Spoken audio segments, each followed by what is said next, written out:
वास्तु निर्माणाय उत्तमा भवति। जिस प्रकार से गृह वास्तु में है ना, इसी प्रकार से मंदिर वास्तु भी है।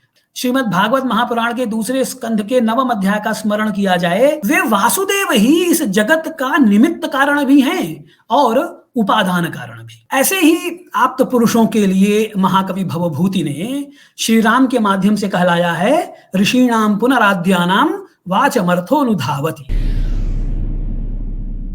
योऽन्तः प्रविश्य मम वाचमिमां प्रसुप्तां सञ्जीवयत्यखिलशक्तिधरस्वधाम्ना अन्याश्च हस्तचरणश्रवणत्वगादीन् प्राणान्नमो भगवते पुरुषाय तुभ्यम्।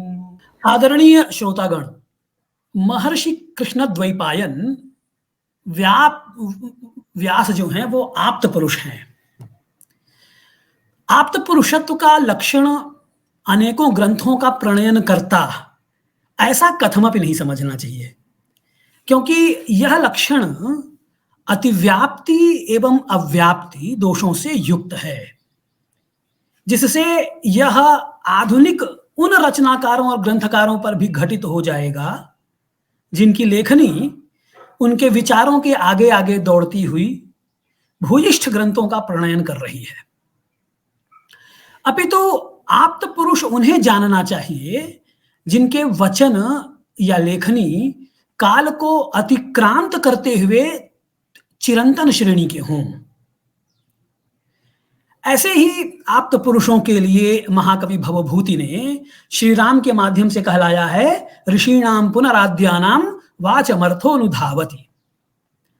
तब ऐसे में प्रश्न यह उठता है कि महर्षि व्यास के कौन से वचन हैं जो वास्तुशास्त्रीय परिप्रेक्ष्य में सार्वकालिक हैं और उसकी आधि भौतिक, आधि दैविक एवं आध्यात्मिक पृष्ठभूमि के लिए आधार को बड़ी ही कुशलता पूर्वक अभिव्यक्त करते हैं।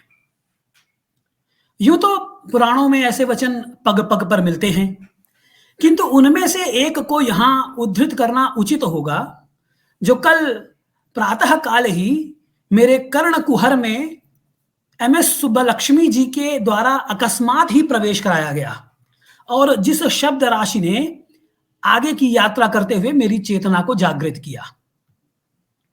वासनात् वासुदेवस्य वासितं भुवनत्रयम् सर्वभूत निवासोस्ति वासुदेव नमोस्तुते। अर्थात वासुदेव के निवास के कारण यह भुवनत्रय यानी तीनों लोक उनसे व्याप्त है और वह समस्त भूतों अर्थात जीवों में निवास करते हैं। ऐसे वासुदेव को मेरा नमस्कार है। अब इस श्लोक पर थोड़ा विचार करें तो आप पाएंगे कि यह पद्य विश्वकर्म वास्तुशास्त्र, समरांगण सूत्रधार आदि वास्तुशास्त्रीय ग्रंथों के आरंभ में वर्णित जो वास्तुशास्त्रीय ऐतिहासिकोपाख्यान है उसका मूल होते हुए उसके आदि भौतिक, आदि दैविक एवं आध्यात्मिक स्वरूप का उपलक्षक है। आइए इस श्लोक के आलोक में क्रमशः इन स्वरूपों की विवेचना करें। श्लोक का भाव यह है कि तीनों ही लोकों का अधिष्ठान वासुदेव हैं, अर्थात भुवनत्रय का जो आकार प्रकार है उसमें हेतु वासुदेव हैं। दूसरे शब्दों में कहूं तो सार्वभौम सर्वव्यापी वासुदेव के कारण ही निखिल भौतिक सत्ता है। वे वासुदेव ही इस जगत का निमित्त कारण भी हैं और उपादान कारण भी। यानी सर्ग में अर्थात जगत की सृष्टि या उत्पत्ति में जो महत तत्व आदि उपादान कारण हैं वह भी वासुदेव हैं और सृष्टिकर्ता रूप निमित्त कारण भी वही हैं। मुंडकोपनिषद के उस वचन का स्मरण करना चाहिए, यथोर्णनाभिः सृजते गृह्णते च यथा पृथिव्याम ओषधयः संभवन्ति यथा सतः पुरुषात् केशलोमानि तथाक्षरात् संभवति ह विश्वम। अर्थात मकड़ी जिस जाल बुनने के तत्व रूपी उपादान कारण जो कि उस मकड़ी में स्थित हैं, और वह उन मकड़ी जो है उन जालों को बुनने में निमित्त कारण भी है। जैसे पृथ्वी में औषधियों को उत्पन्न करने का उपादान कारण विद्यमान है, जैसे मनुष्य में केश, लोम आदि को उत्पन्न करने का तत्व उपादान कारण के रूप में विद्यमान है, ठीक उसी प्रकार इस अक्षर पुरुष से विश्व उत्पन्न होता है। यद्यपि यहां जो मकड़ी है उसको छोड़कर पृथ्वी एवं मनुष्य ये दोनों ही चतुर्थ पाद में उक्त अक्षर पुरुष से भिन्न मात्र उपादान कारण ही हैं, उपादान एवं निमित्त दोनों नहीं। तथापि अवगमनार्थ इस उदाहरण को लेना चाहिए। भागवत महापुराण के पंचम स्कंध में सर्ग प्रतिसर्ग आदि के व्याख्या क्रम में महीधर नारद पांचरात्र का जो उद्धरण देते हैं वो निस्संदेह इस प्रसंग में विचारणीय है।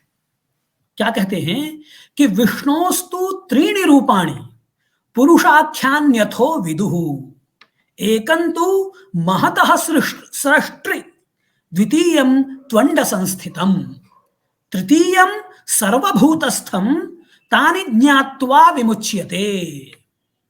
अर्थात व्यापनशील विष्णु के जो तीन रूप ही तीन पुरुष जानना चाहिए। इसमें जो प्रथम रूप है सृष्टि संज्ञक, जिसे दर्शन की भाषा में निमित्त कारण समझ सकते हैं हम। यह महत तत्व जिसे पौराणिक परिप्रेक्ष्य में ब्रह्मा कहा जा सकता है, जगत का हेतु है। जो दूसरा रूप है हिरण्यगर्भ या ब्रह्मांड पदवाची अंड का भेदन करके उसमें प्रविष्ट होकर उसे चैतन्य करता है, जिससे अंतरिक्ष, द्युलोक, नदी, पर्वत, भूमि एवं आंख, नाक, कान आदि एकादश इंद्रियों का निर्माण होता है।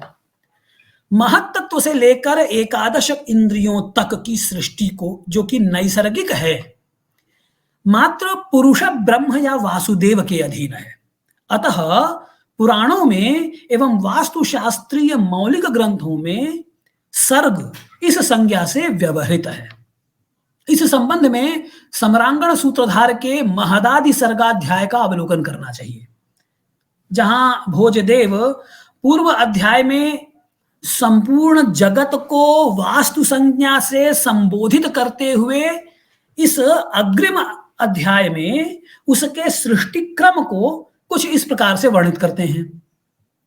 इदमासीत युगान्ताग्निपृष्टं संवर्तकादिभिः समुत्सृजद्भिरंभांसि विश्वमेकार्णवीकृतं तमो भूते ततस्तस्मिन् भोगपर्यङ्कमाश्रितः हरिः सुष्वापसलिले कृत्वोदरगतं जगत्। आगे इसी प्रकार से आता है और फिर अंतिम में कहते हैं महान्तम असृजत् तत्र पूर्वं विश्वस्य हेतवे त्रिधाहंकृतमेतस्मान् मनोभूत सात्विकादतः राजसादपि चाक्षाणि तन्मात्राणि च तामसात्। इसके लिए सम्रांगण सूत्रधार का जो महदादि सर्गाध्याय है ना, उसको देखना चाहिए। क्या कहते हैं इसमें कि युगांताग्नि पृष्ठावस्था, यानी अग्नि के गोले के समान अत्यंत तप्त जो अवस्था है, वो संवर्तक, आवर्तक आदि मेघों के द्वारा शीतल की गई। किंतु इसके पूर्व जो एकारणवी अवस्था है, जहां शेषशायी भगवान हैं, उसमें हिरण्मय अंड को अपने उदर में रखकर शयन करने वाले वासुदेव जो हैं, उनकी नाभि से कमलोद्भव ब्रह्मा यानी महत तत्व का प्रादुर्भाव हुआ, जो कि विश्वोत्पत्ति में हेतु है। जिसके बाद सात्विक, राजसिक और तामसिक रूप में त्रिधा विभक्त जो अहं तत्व है, वो फिर उससे तन्मात्रा इत्यादि की सृष्टि हो रही है। इसीलिए कह रहे हैं कि वासुदेवस्य वासनात् वासितम भुवनत्रयम्, यानी तीनों लोकों का वासितत्व या कहें कि वास्तुमत्ता, ये वासुदेवाश्रित है। भोजदेव कह रहे हैं वास्तु ब्रह्म सदा विश्वम व्याप्नोति सकलम जगत है। यही कारण है कि समरांगण जैसे शास्त्रीय ग्रंथों में आरंभ में भूगोल वर्णन, सौरमंडल आदि का वर्णन करते हुए आचार्य वास्तु निर्माण को भवन निर्माण की कोठरी में न बंद करके समस्त भूमंडल एवं सौरमंडल को वास्तु विनियोजना का आधार मानते हैं, जिसमें पृथ्वी एक लघु इकाई मात्र है। वस्तुतः संपूर्ण भुवनत्रय की वास्तु यह संज्ञा भी वासुदेव के कारण ही अभिधेय है, यानी वासुदेव नहीं तो यह वास्तु संज्ञा भी नहीं है। यदि इस शब्द की यदि विचार करें तो आप पाएंगे कि यह जो शाब्दिक मीमांसा वो न केवल वास्तु पद के मूल तक की यात्रा करते हुए उसको व्याख्यायित करता है, अपितु वास्तु शास्त्र के आध्यात्मिकत्व को, जो कि सनातन चिंतन का प्राणभूत है, उसको सुप्रतिष्ठित करता है। इसलिए हमें वासुदेव शब्द से वास्तु शब्द तक की यात्रा करनी होगी। वसु अर्थात चित्त, वसुम चित्तम दीव्यति प्रकाशयति इति वसुदेव, अर्थात जो चित्त को प्रकाशित करे, आह्लादित करे, वही वसुदेव है। अथवा आप इसको दूसरे तरीके से कहें तो वसुश्चासौ देवश्च इति वसुदेव, अर्थात चित्त ही प्रकाश है। और वसुदेवे भवः इति वासुदेव, अर्थात जो चित्त रूपी प्रकाश में स्थित है वही वासुदेव है। ठीक, अब इसको देखा जाए कि निवास अर्थ के लिए वस धातु से णिजंत प्रत्यय लगेगा तो वासी, इस पद में कर्ता अर्थ में उण प्रत्यय करेंगे, फिर णोर णिचि सूत्र से इकार का लोप हो जाएगा, तब वासु ऐसा शब्द बना। इसका निर्वचन क्या होगा कि वासयति इति वासु, यानी कि जो बसावे, वह जो बसावे रखे वह वासु, और ऐसा जो देव है वह वासुदेव। ठीक, इस प्रकार जिसकी कृपा या शक्ति से वस्तुओं का या प्राणियों का वासत्व सिद्ध हो, वही शक्ति या देव वासुदेव है, और इस तरह वह सभी भूतों में व्याप्त है। अब पुनः व्याख्यान के प्रथम श्लोक के द्वितीय चरण का स्मरण किया जाए। क्या कह रहे हैं कि सर्वभूत निवासोस्ति वासुदेव नमोस्तुते, कि वह सभी भूतों में व्याप्त है। यह अलग बात है कि तत्तन मन की उपाधि से उपहित होने के कारण जीव उस स्वरूप का आत्म साक्षात्कार नहीं कर पाता है। इस प्रकार आध्यात्मिक परिप्रेक्ष्य में भी वासुदेवत्व सिद्ध होता है। अभिप्राय यह है कि वो जो कहा गया है ना कि हम में तुम में खड्ग खंभ में, सर्वत्र अस्तित्व की सिद्धि वासुदेव के द्वारा ही है। जो नारद पांचरात्रोक्त तो उस तृतीय रूप को जान लेता है वही मुक्त हो जाता है। तृतीयम सर्वभूतस्थम तानि ज्ञात्वा विमुच्यते। अब यह तो बात हुई अस्तित्व के अधिष्ठाता की। अब तनिक वास्तु शब्द पर दृष्टिपात करें। वसति इति वास इति वस्तु, जिसकी सत्ता है वह वस्तु है। इस अर्थ में तो घट पट मकान दुकान, यहां तक कि चिद विशिष्ट वासुदेवत्व से अनुप्राणित जीव मात्र भी वस्तु संज्ञक हुआ। और वस्तु भावः वास्तु, अर्थात वस्तु का अधिष्ठान वास्तु कहलाया। इस तरह यह कहा जा सकता है कि जो भी वास्तु है उसमें वासुदेव या वास्तु ब्रह्म या वास्तु पुरुष आध्यात्मिक रूप से अन्वय व्यतिरेकी भाव से विद्यमान है। अन्वय व्यतिरेकी अर्थात मिट्टी है तो घड़ा है, किंतु यदि घड़ा फूट गया वो अब नहीं है तब भी मिट्टी है। इस संबंध में श्रीमद् भागवत महापुराण के दूसरे स्कंध के 9वें अध्याय का स्मरण किया जाए। अन्वय व्यतिरेकाभ्याम यत् स्यात् सर्वत्र सर्वदा। है। तो इस प्रकार से घटपट मकान दुकान, चाहे यह शरीर उस यह है, तब यह बना ही उस वासुदेव से है, यह है तो भी वासुदेव है, यह घटपट मकान दुकान जीव मात्र नहीं रहेगा तब भी वासुदेव है? तो इसी बात को कबीर दास जी बड़े सुंदर ढंग से कहते हैं कि जल में कुंभ, कुंभ में जल है, बाहर भीतर पानी, फूटा कुंभ जल जल ही समाना, यह तथ्य कहो है ज्ञानी। अब बात चाहे शरीर रूपी वास्तु की हो या फिर भवन रूपी, सब में इस भाव की अवतारणा ही वास्तुशास्त्र का आध्यात्मिक दृष्टिकोण है। इस वास्तुशास्त्र के आधिभौतिक परिप्रेक्ष्य में अध्ययन के विषय को भोजदेव इस प्रकार अभिव्यक्त कर रहे हैं। वो क्या कहते हैं कि देशः पुरम निवासश्च सभावेशमासनानि च यद यदीदृशमन्यच्च तत्तच्छ्रेयस्करं मतम् वास्तुशास्त्रादृते तस्य न स्याल्लक्षण निश्चयः तस्माल्लोकस्य कृपया शास्त्रमेतदुतीर्यते। मतलब कि देश हो गया, पुर हो गया, निवास स्थान है, सभा है, वेश्म मतलब कि घर है, आसन इत्यादि यानी कि बैठने के जो स्थान हैं, और इस प्रकार के यदि दृश्यम, और इस प्रकार का जो कुछ अन्य जो कुछ भी है, तत्त श्रेयस्करम मतम, वो सब का सब श्रेयस्कर है, श्रेय को देने वाला है, और वह जो श्रेयस्करत्व है उसका वो तभी सिद्ध होगा जब हम उसके लक्षण को जानेंगे, है। और इन लौकिक वस्तुओं का लक्षण निर्धारित करने का सामर्थ्य वास्तुशास्त्रादृते न, वास्तुशास्त्र से भिन्न किसी के पास नहीं है, इसलिए एकमात्र वास्तुशास्त्र ही इसको रखता है। अतः लोकोपकारार्थ यह शास्त्र कहा जा रहा है, ऐसा समरांगण सूत्रधारकार कहते हैं। इसके साथ साथ यदि हम वास्तुशास्त्र के आध्यात्मिक संदर्भ में विचार करें तो देश, भवन आदि से इतर वस्तुत्वात् जीव की सत्ता शरीर में सिद्ध होने के कारण इस शरीर की भी वास्तु संज्ञा है। भगवान अर्जुन को कहते हैं इदम शरीरं कौन्तेय क्षेत्रमप्यभिधीयते, और इस स्थापना ने ही वास्तु पुरुष की मान्यता अवधारणा को जन्म दिया है। इस मान्यता ने ही कला और विज्ञान को अध्यात्म से अनुप्राणित किया है। भारतीय चिंतन में कला का जन्म मनोरंजन से नहीं अपितु धर्म और दर्शन से, धर्म और दर्शन के लिए हुआ है।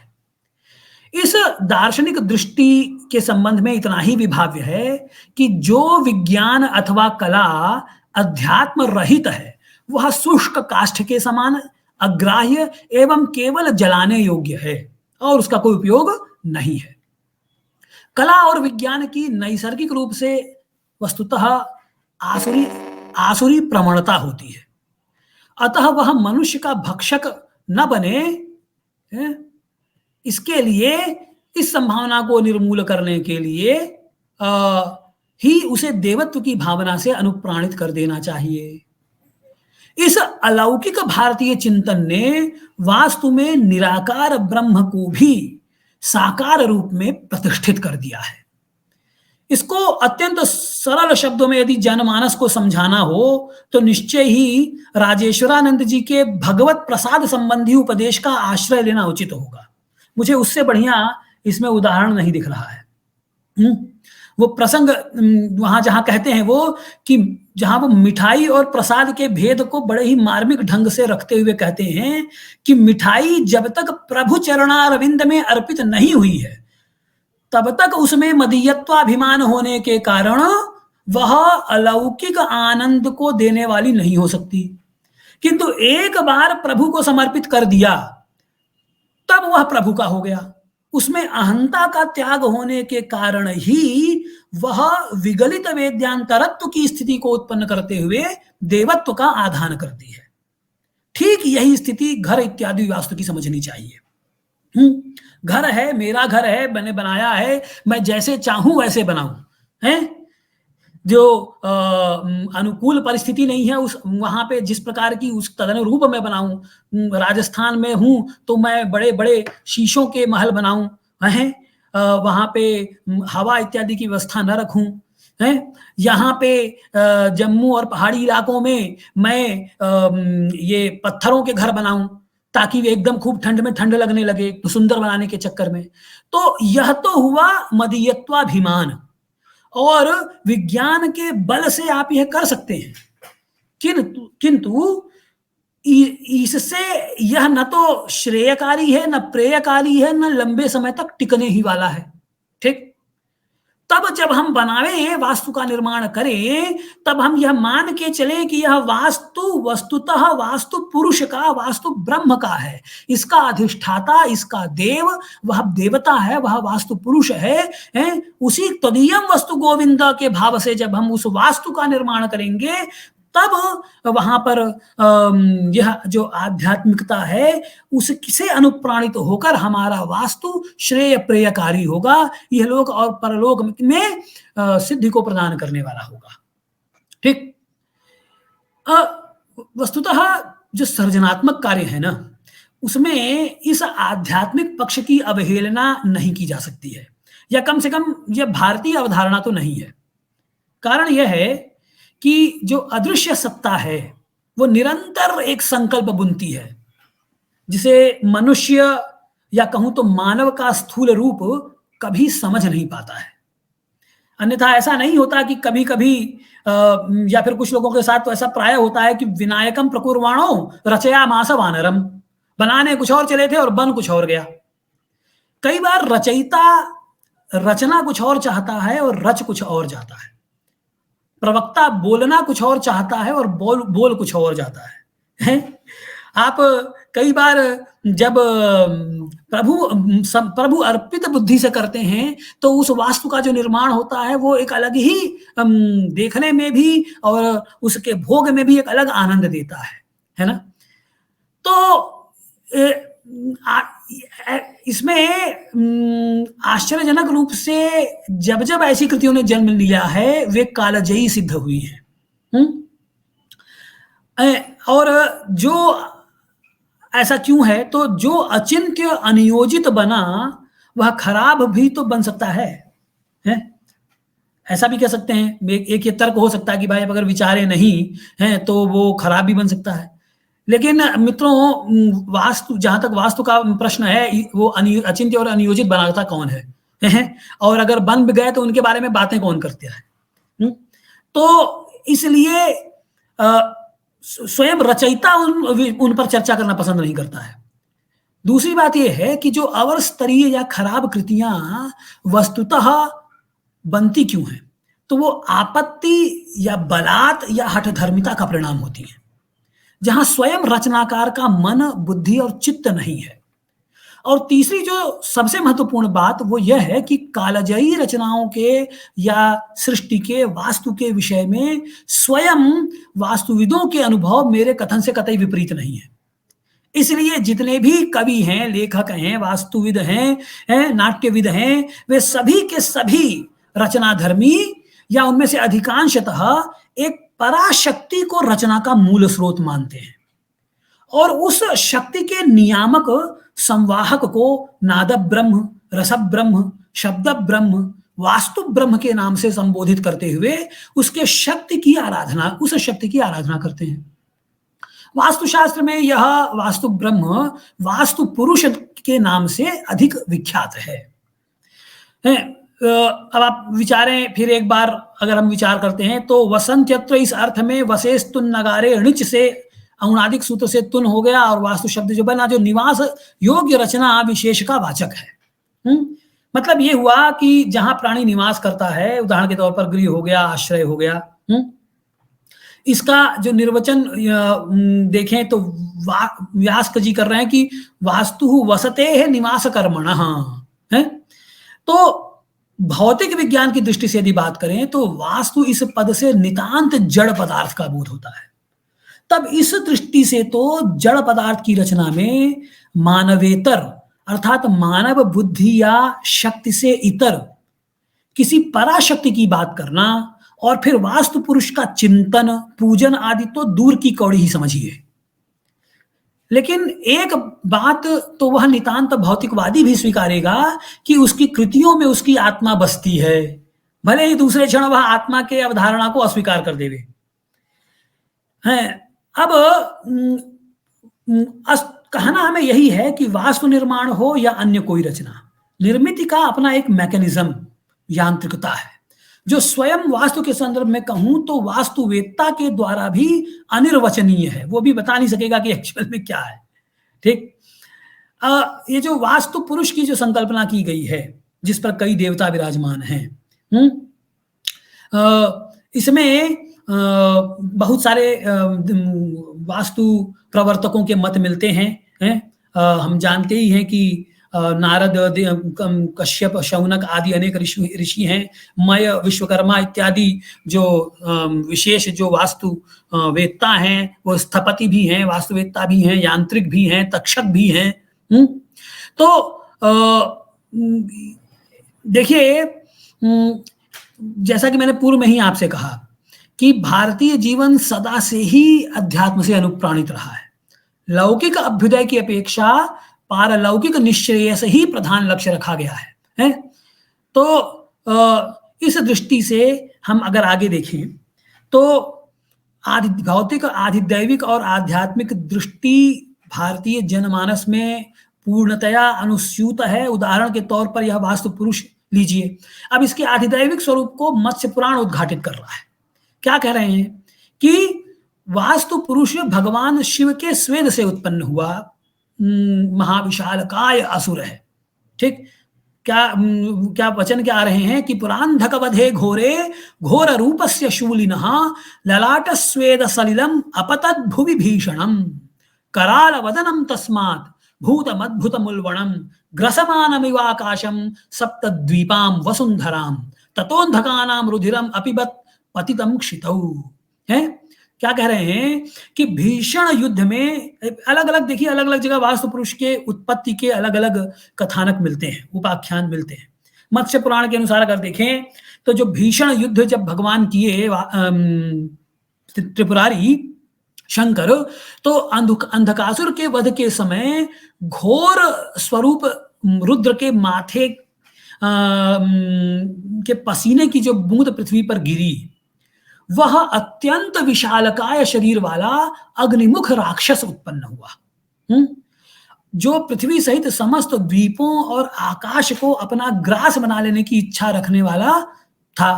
उसने सबसे पहले तो क्या किया कि अंधकासुर का सारा रक्त पी लिया। फिर भी अतृप्त रहने पर उसने महान तपस्या की। फिर भूख से व्याकुल होकर उसने तीनों लोगों को खाने का उपक्रम किया ही था कि भगवान उस पर प्रसन्न होकर उसे वर मांगने को बोले। किंतु अपने शरीर से अंतरिक्ष को व्याप्त करता हुआ वह पृथ्वी पर सीधे आकर गिरा और उसको भूमि पर औंधे मुंह गिरा देखकर भयभीत जो देवता थे, दानव थे, असुर थे, वो अति शीघ्र उसकी पीठ पर बैठ गए।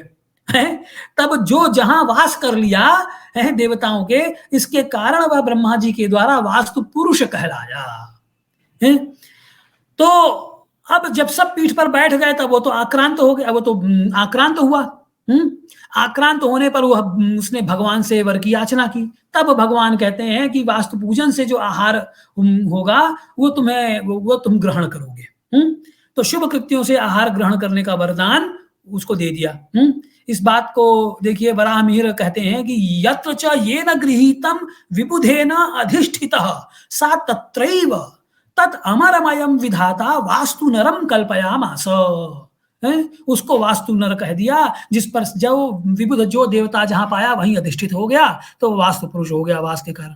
अब जरा देखिए इसके आध्यात्मिक स्वरूप को हम थोड़ा देखें। तो पहले तो यह असुर और कुछ नहीं बल्कि मायिक प्रपंच है, भौतिक अतिवादिता है। यह काम, क्रोध, लोभ, मोह, मद, मत्सर रूप महाकाय दुर्गुण स्वरूप जो असुर है वह स्वाभाविक रूप से पतनोन्मुख ही होता है। वह आपको गर्त में ही धकेलना चाहता है, आपके संपूर्ण व्यक्तित्व और जीवन को ग्रस्त करना चाहता है। ऐसे में आपको अर्थात आपके देवत्व को उसके ऊपर बलात् बैठाना होगा, तभी इस असुर का दमन नियंत्रण हो सकेगा। है इस देवत्व के आधान के लिए ही आध्यात्मिकता को बढ़ाना अत्यावश्यक है। यदि आज भौतिक दृष्टि से विचार करें तो इस कथा का एक पक्ष यह भी है कि समाज किसी को भी अति निरंकुश अवस्था में जिसमें कि वह स्वयं ही सब पर नियंत्रण कर लेवे, ऐसी स्थिति में नहीं आने देता और अवसर पाते ही उस पर नियंत्रण कर लेता है। संक्षेप में वैयक्तिक जीवन और समाज दोनों में संतुलन बनाना आवश्यक है और यही संतुलन हमारे ऋषियों के द्वारा बनाया गया है। इसी के आलोक में महाभारत के सभा पर्व का प्रसंग है, जहां पर इंद्रप्रस्थ के निर्माण के लिए विश्वकर्मा आते हैं। वो वास्तु के प्रयोजन को बताते हैं, ठीक है। और वहां वो क्या प्रयोजन कह रहे हैं, 3 प्रयोजन उन्होंने बोला है कि भोगाढ्य, सुख गर्भ और रम्य।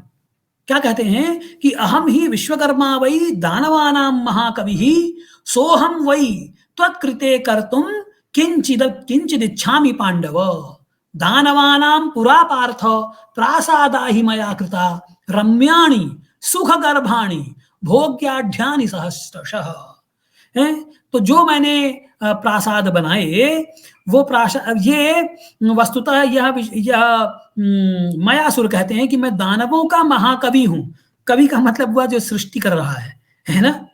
तो कविनाम उपमश्रवस्तमम है, तो कवि वही है जो काव्य करे, जो सृष्टि करे। तो वास्तुवेत्ता भी कवि ही है, ठीक। तो अब देखिए यहाँ पे सत्य, शिव और सुंदर की भारतीय अवधारणा किस प्रकार से साकार हो रही है। देखिए, भोग्याढ्य बोला ना, तो भोग्याढ्य मतलब ये आदि भौतिक हो गया। भोग्य की सारी सामग्रियां जहां हों, उपभोग की, भोग की जो सामग्रियां हैं वो वास्तु में विद्यमान हों, ठीक। नंबर 1, वास्तु कैसा होना चाहिए, इसका हम अगर संकेत वहां से पकड़ें।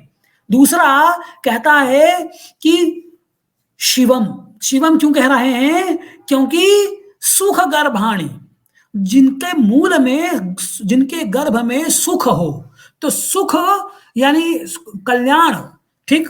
कल्याण जिसके मूल में हो, जितना भी कल्याणप्रद होगा वही सुखप्रद होगा। जो कल्याणप्रद नहीं है वो कथमपि सुखप्रद नहीं हो सकता। इसलिए यह कल्याणत्व, शिवत्व, ये आधिदैविक पक्ष हो गया इसका। आप देवता इत्यादि की स्थापना करते हैं, उसका पूजन करते हैं, देवता से मनाते हैं कि भाई हमारे इस भवन की, इस वास्तु की आप रक्षा कीजिए और इसमें बढ़िया से वास कीजिए और हमको अभिवृद्धि कराइए, ठीक। और फिर रम्याणी, एक रम्य की बात करते हैं। तो ये रमणीयता जो है, ये लोकोत्तराह्लाद ज्ञान जनकता कह रहे हैं ना, जगन्नाथ भी तो यही कहते हैं, रमणीयता च लोकोत्तराह्लाद जनक ज्ञान गोचरता है। तो वह जो रम्यत्व है वह लोकोत्तरत्व, वह उसका लोकोत्तरत्व है, वही उसका आध्यात्मिक पक्ष है। तो वह मनोहर यानी चित्त को आह्लाद देने वाला आवश्यक नहीं है कि हो ही जाए, ठीक है ना। तो अब चित्त प्रसन्न होता है कहाँ, देव प्रासाद में जब आप जाएंगे तो वहां चित्त अपने आप प्रसन्न रहेगा, है ना। तो ये तो बात हो गई। अब इसके आगे कुछ महाभूतों के आधार पर अगर हम इसको विचार करें तो देखें कि क्रम क्या रहा है कि आकाश से वायु, वायु से अग्नि, अग्नि से जल, जल से पृथ्वी, है ना। यानी पृथ्वी के गुण जल में हैं और पृथ्वी और जल इन दोनों के गुण अग्नि में हैं, और पृथ्वी, जल, अग्नि इन तीनों के गुण वायु में, फिर पृथ्वी, जल, अग्नि और वायु इन चारों के गुण आकाश में हैं, ठीक है ना। ये आप क्रम अपराजित पृच्छा अगर आप देखें तो वहां 4थे अध्याय में बड़े विस्तार से वर्णन किया है और वहां उन्होंने ये बताया है ये वास्तु में क्या महाभूतों की क्या अवधारणा है, उसको उन्होंने देखिए किस प्रकार से कहा है। वस्तु और वास्तु दोनों को साथ में लेते हुए चल रहे हैं और कह रहे हैं कि त्वचा, मांस, अस्थि, नख और रोम जिस प्रकार से शरीर में होते हैं ना, शरीर रूपी इस वास्तु में है, वो उसका महाभूत क्या है, पृथ्वी। अगर हम वास्तु में देखें तो जो है मिट्टी है, ईंट है, शैल इत्यादि जो दृढ़ पदार्थ हैं, जिससे उसका स्वरूप बन के आता है, वो क्या हो गया, वही पृथ्वी महाभूत है, ठीक। ऐसे ही शरीर में लाला है, मूत्र है, शुक्र, मज्जा, रक्त, ये जल महाभूत हुआ। और अगर वास्तु में आप देखें तो कूपादि जो जल स्थान है, कुआं हो गया, पेयजल हो गया, है चाहे वज्रलेप आप जहां करते हैं, जहां पे भी जल का संग्रहण हो रहा है, वो सब का सब जल तत्व प्रधान हो गया। ठीक है ना। जो वरुण आपका दिशा है, फिर इसी प्रकार से आपका अग्नि महाभूत, तो शरीर में आपका वो कैसे उसको आप प्रकट करेंगे, तो क्षुधा है, तृष्णा है, निद्रा है, आलस्य है, कांति है, ये सब अग्नि महाभूत से अभिहित हैं, उपसे उपलक्षित हैं, उपसे उससे। और वास्तु में अगर हम देखें तो जैसे महानस है, यानी जो पाकागार है आपका, है, या उष्णता या विद्युत उपकरण जहां है, या सौर किरणों का आगमन जिस वरांडा इत्यादि में जहां हो रहा है, ये सब अग्नि स्थान हो गए आपके। फिर इसी प्रकार से नीचे आइए, जो वायु महाभूत है, तो धावन, प्लावन, संकुचन, प्रसारण और निरोध, ये जो गतियां हैं शरीर की, ये वायु तत्व इसका ये प्रधान है इसमें। और आपके वास्तु में जो जहां से वायु का आवागमन हो रहा है, वेंटिलेशन हो रहा है, चाहे वातायन है, गवाक्ष है, द्वार हैं, ये सब के सब हैं, प्रतोली है, ये सब का सब आपका वायु तत्व प्रधान हो गया। और आकाश तत्व प्रधान अगर हम देखें तो राग, द्वेष, भय, मोह, प्रसन्नता, ये सब का सब आकाश तत्व प्रधान है इस शरीर रूपी वास्तु में। और जो आपका भवन है, भवन रूपी जो भवन वास्तु है, उसमें अगर हम देखें तो जो रिक्त स्थान है, या यूं कह लीजिए कि ब्रह्मा का जो स्थान है, ब्रह्म स्थान रिक्त होता है, चाहे आंगन है, समरांगण है ना, तो जो आंगन है वह आकाश स्थान है। ठीक। अब इसको अगर हम एकदम अंतिम पर आवे, इस पर थोड़ा सा विचार करें, इसका मतलब क्या हुआ कि आकाश यानी जो ओपन स्पेस है आपका, वो ऐसा स्थान है, चूंकि आकाश में पूर्व के चारों महाभूतों का तत्व विद्यमान है, इसलिए आकाश यानी कि अवकाश यानी कि स्पेस जो ब्रह्म स्थान है वो सर्वाधिक महत्वपूर्ण है, क्योंकि पांचों ही महाभूतों का वहां पर स्थिति है। ठीक। तो उसका अगर बाध होगा, उसका अगर वेध होगा, तो ये पांचों महाभूत बिगड़ेंगे। ठीक है ना, शरीर में भी बिगड़ेंगे। ठीक। तो इसलिए उसको उसी प्रकार से देखना चाहिए। ठीक है ना। तो इसलिए पहले आकाश हो गया, उस आकाश से ब्रह्मस्थान यानी कि रिक्त स्थान, फिर आकाशाद वायु है। तो अब देखिए, अब इसको जो मैंने क्रम कहा आपको, अब इसको जो अवतारणा हुई है महाभूतों की, उसके क्रम से थोड़ा देखिए और वास्तु के पक्ष में उसको घटाइए, वही क्रम घटाइए। कहने का मतलब ये है कि आदौ आकाशम, है ना। ठीक। तो फिर क्या हो गया, आदौ ब्रह्मस्थानम रिक्त स्थानम, जो वास्तु का जो ब्रह्मस्थान है, रिक्त स्थान है। फिर आगे क्या है, आकाशाद वायु। ठीक। तो जब रिक्त स्थान रहेगा, अवकाश रहेगा, स्पेस रहेगा, है, then you will allow to air to wind to pass through, है, कि आप वायु को के प्रवाह के लिए आप उसका प्रबंधन करेंगे। ठीक। तो उसके लिए आप क्या करेंगे, वातायन, गवाक्ष इत्यादि आप बनाएंगे, है ना। फिर वायु और अग्नि, उस वायु से अग्नि तत्व है। ठीक। अब देखिए, जब वायु रहेगा जहां ऑक्सीजन नहीं है, आप वहां पे अग्नि कैसे प्रज्वलित रहेगी बिना ऑक्सीजन की तो नहीं होगी, वायु तो आवश्यक है उसके लिए ना। तो निर्वात में कैसे अग्नि प्रज्वलित होगी, तो खाली अग्नि प्रज्वलित ही नहीं करेगा बल्कि अग्नि का प्रबंधन भी करेगा। इसलिए वायु प्रवाह से ताप का संतुलन होगा। अत्यधिक ताप है तो हवा चलेगी, तो उससे बैलेंस हो जाएगा ताप का, है ना। फिर प्रातःकालीन जो गुणात्मक प्रभाव युक्त जो सूर्य रश्मि है वो आएगी, है, तो उस वायु से अग्नि का भी प्रबंधन होगा। अब अग्ने रापः, अब अग्नि से आपः का क्रम है, अग्नि से आप की उत्पत्ति हो रही है, जल तत्व की उत्पत्ति हो रही है। फिर वही बात हो जाएगी कि अग्नि तत्वात, जो अग्नि तत्व है उससे होगा क्या है, उससे जल का प्रबंधन होगा। जल का प्रबंधन कैसे होगा कि जो जलादियों में जो विषाणु इत्यादि है उनका नाश होगा, शुद्ध जल का प्रवाह होगा। अग्नि है तभी जल है ना।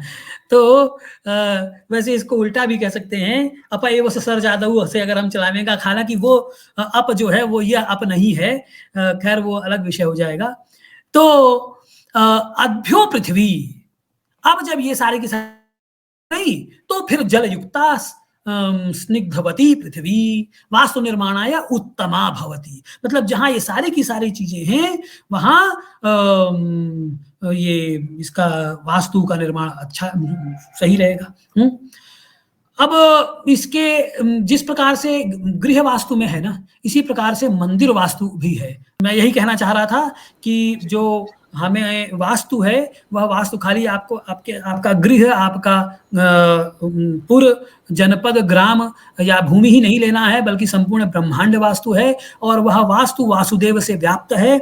इसी बुद्धि से जब हम उसके आध्यात्मिक स्वरूप का विमर्श करते हुए हम तद्देव को समर्पण बुद्धि से निर्माण करें और वास करें, तो निश्चय ही यह श्रेय प्रियकारी होगा।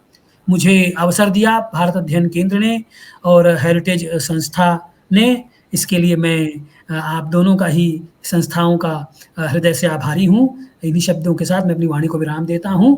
धन्यवाद।